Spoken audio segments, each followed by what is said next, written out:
নমস্কার বন্ধুরা, আজ তৈরি করে দেখাবো কাঁচা আম দিয়ে কাশ্মীরি আমের আচার। চলো বন্ধুরা, রেসিপিটা শুরু করি। এখানে আমি 3টে কাঁচা আম নিয়েছি। বন্ধুরা, কাঁচা আম থাকতে থাকতে এই রেসিপিটা অবশ্যই একবার তৈরি করবে।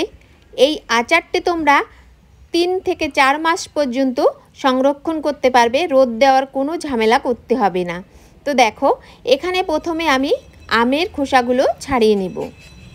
আর যদি কোনো নতুন বন্ধু আমার ভিডিওটি দেখে থাকো, ফেসবুক থেকে দেখলে পেজটি ফলো করবে, আর ইউটিউব থেকে দেখলে আমার চ্যানেলটি সাবস্ক্রাইব করে পাশে থাকা বেল বাটনটি ক্লিক করে নেবে। তো এখানে দেখো, আমগুলো আমি খোসা ছাড়িয়ে নিয়েছি। এখন এই আমগুলো বটি দিয়ে কেটে নেব, একদম সরু সরু করে। তো দেখো, আমগুলো এরকমভাবে কেটে নিতে হবে।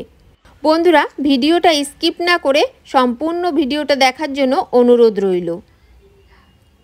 এখন একটা বোলের মধ্যে আমি বেশ কিছুটা জল নিয়ে নিয়েছি। এখন এই জলের মধ্যে দিয়ে দিচ্ছি হাফ চামচ মতো চুন।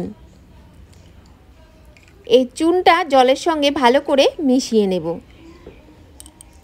এই কাশ্মীরি আমের আচারটা তৈরি করতে গেলে অবশ্যই এই চুন জলে কিন্তু আমটা আধা ঘন্টা মতো ভিজিয়ে রাখতে হবে।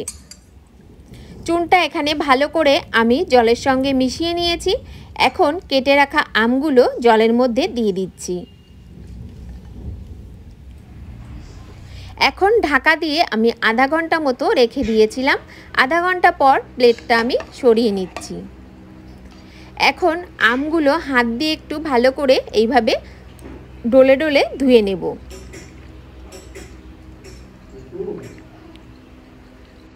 এখন এই জলটা আমি ফেলে দেব। জলটা ফেলে দেওয়ার পর বেশ কিছুটা জল আমি এর মধ্যে এবার দিয়ে দেব। এখানে প্লেন জল দিয়ে 3 থেকে 4 বার এইভাবে ডলে ডলে আমগুলো ধুয়ে নিতে হবে। তো দেখো, এইভাবে আমি জল পাল্টে 3 থেকে 4 বার ধুয়ে নিয়েছি। এখানে দেখো, জলটা আমি ফেলে দিয়েছি। এখন ঢাকা দিয়ে রাখছি আমটা। এদিকে আমি গ্যাসে ফ্রাই প্যানটা বসিয়ে দিয়েছি। এখন 1 বাটি চিনি নিয়ে নিচ্ছি। এখানে আমি 200 গ্রাম চিনি নিয়েছি, আর সেই বাটিরই দেখো 4 ভাগের 1 ভাগ জল নিলাম। এখানে কিন্তু আমি গ্যাসটা জ্বালাইনি এখনো। এবার দিয়ে দিলাম কিছুটা আদাগুলো ঠিক এইভাবে কেটে নিয়েছি, আর এখানে দিলাম 3টে শুকনো লঙ্কা এইভাবে একটু কুচি কুচি করে কেটে নিয়েছিলাম। এখন আমি গ্যাসটা জ্বালিয়ে দিয়েছি। এখন আস্তে আস্তে চিনিটা গলতে শুরু করেছে, তোমরা দেখেই বুঝতে পারছো। দেখো, চিনিটা ফুটে উঠেছে। চিনিটা যতক্ষণ না গলছে ততক্ষণ জাল করে নিতে হবে। এখন আমি কেটে রাখা আমগুলো দিয়ে দিচ্ছি। বন্ধুরা, কাশ্মীরি আমের আচার করতে গেলে আদা কুচিটা অবশ্যই দেবে। গ্যাসের ফ্লেমটা লো রেখে আমগুলো দেখো আমি এইভাবে প্রত্যেকটা চিনির শিরার মধ্যে ভালো করে ডুবিয়ে দিলাম। তারপর ঢাকা দিয়ে আমি 5 মিনিট মতো রেখে দেব। 5 মিনিট পর ঢাকনাটা খুলে নিচ্ছি। তো দেখো বন্ধুরা, পুরো আমটা কিন্তু সিদ্ধ হয়ে গেছে। এখন গ্যাসের ফ্লেমটা বাড়িয়ে দিয়ে আমি বেশ কিছুক্ষণ জাল করে নেব, যতক্ষণ না চিনির শিরাটা একদম শুকিয়ে যাবে।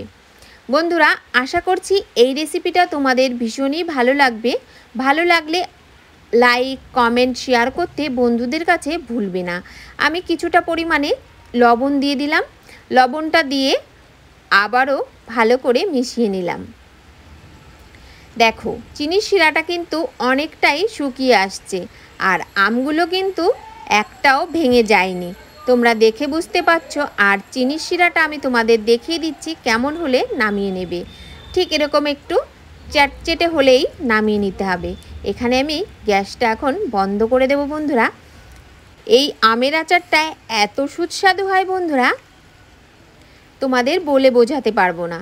তো দেখো, এখানে আমের আচারটা আমার সম্পূর্ণ তৈরি হয়ে গেছে। এখন আমি গ্যাসটা বন্ধ করে নামিয়ে নিচ্ছি।